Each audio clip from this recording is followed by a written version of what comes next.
Hi all, எல்லோரும் எப்படி இருக்கிறீங்க? இன்றைய நாள் நல்லா இருக்க வேணுமென்று இறைவனை நான் வேண்டுறேன். இப்போ ஒரே அந்த தேர்தல் கதைகள் தான் கொஞ்சம் கூடவே இருக்குது. இப்போ ஜனாதிபதி தேர்தல் அந்த டேட் அறிவித்தது, இப்படியான செயற்பாடுகள் தான் கூட இருக்குது. இதை பற்றி ஒரு நல்லாட்சி என்றால் இப்படி இருக்க வேணுமென்றதை நாங்கள் பார்ப்போம். ஒரு நாட்டில் பொருளாதாரமோ மனித வளங்களோ பற்றாக்குறையாக நிலவினாலும் கூட நாடுகளில் சில பொருளாதார வளர்ச்சி மந்தமாக தான் காணப்படுது. அதுக்கு அந்த நீதி வீழ்ச்சி அடைஞ்சிருக்கிறதும் ஒரு பாதிப்பு செலுத்துகிற காரணியாக தான் இது காணப்படுது.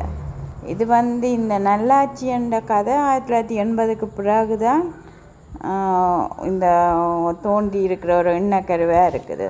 ஒரு நல்லாட்சி செய்ய வேணுமெண்டா அரசியல் அதிகாரம் முறையற்ற வகையில் குவிக்கப்பட்டிருக்கக்கூடாது. அதாவது ஒரு மன்னராட்சிக்கு ஒத்ததான செயற்பாடுகள் எல்லா இடத்துலையும் ஒரே ஆள்கிட்ட எல்லாம் இருந்தால் அங்கே என்ன சர்வாதிகாரம் தான் மேலோங்கி இருக்கும்.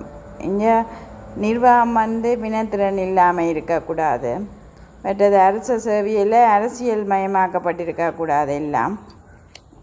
அடுத்தது அரசு கொள்கைகளை உருவாக்கம் செய்ய அமலாக்கம் தொடர்பில் மக்களோட பங்கேற்பு தான் காணப்பட வேணும். எல்லாத்திலும் மக்களும் செயற்படக்கூடியதாக இருக்க வேணும்.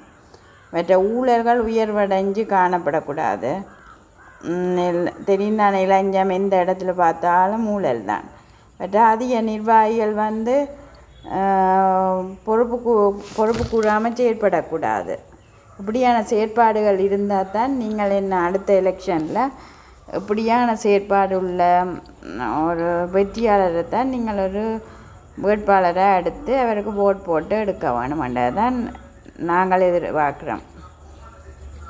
இப்போ என்னை ரிலாக்ஸாக இருக்கிறதுக்காக நான் இந்த வீடியோ போட்டிருக்கிறேன். பாருங்க, நீங்கள் இதான் ஃபஸ்ட் டைம் நீங்கள் இந்த சேனலை பார்க்குறீங்களா கட்டாயம் சப்ஸ்கிரைப் பண்ணி கமெண்ட் பண்ணுங்க. இப்போ நல்லாட்சியை தவிர வேறு என்ன, இப்போ எங்களோட நாட்டுக்கு என்ன எது தேவை, மற்ற எப்படி ஒரு நாட்டில் அரசியல் பொருளாதாரம் அந்த சமூக பண்பாடுகள் எப்படி இருக்கமென்றதை நீங்கள் என்னென்ன இதுகள் சரியாக கொண்டு போகலுமென்றதை எனக்கு சொல்லுங்க. அடுத்த மற்றது ஊழல் இல்லையண்டா அப்படி ஊழல் இல்லாத நாடே தான். இப்போ பார்த்தா பங்களாதேஷில் மாணவராட்சி தான் நடந்து கொண்டிருக்குது. பங்களாதேஷ்ன்னு சொல்லிக்க தான் எனக்கு அவங்க அந்த வாழை மரத்தில் இப்போ அந்த இது இருக்குது, வாழைத்தணல் அந்த எடுத்தா போலையாம் அந்த நடுவுக்கு எடுத்து அதில் மண்ணும் உரத்தையும் போட்டு அதுக்கு மரக்கறிகள் பூஞ்செடிகள் நடுவினமாம். இதுக்கு தண்ணி ஊற்றக்கூட தேவையில்லையாம். அது அப்படியே நல்ல செழிப்பாக வளருமான்னு சொல்லியிருக்கிறோம். இந்த பாருங்க, நாங்கள் நிலத்தில் வச்ச இதுகள் எப்படி செழிப்பாக இருக்கண்டு.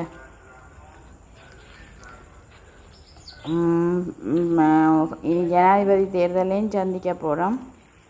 அப்படி ஒரு தேர்தலை எதிர்பார்த்து கொண்டிருக்கிறோம். எங்களோட ஓட்டில் தான் இருக்குது. நல்லதோ கெட்டதோ நாங்கள் தேர்ந்தெடுத்து அந்த ஆட்சியாளனை நாங்கள் பதவிக்கு அமர்த்தேக்க தான் எப்படியான செயற்பாடுகள் இருக்குமென்றது தெரியும்.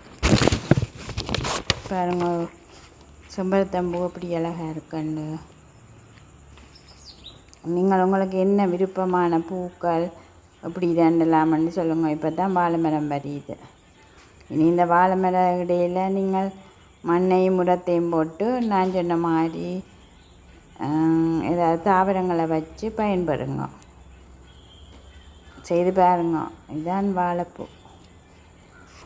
உங்களுக்கு தெரியுமான்னு நினைக்கிறேன்.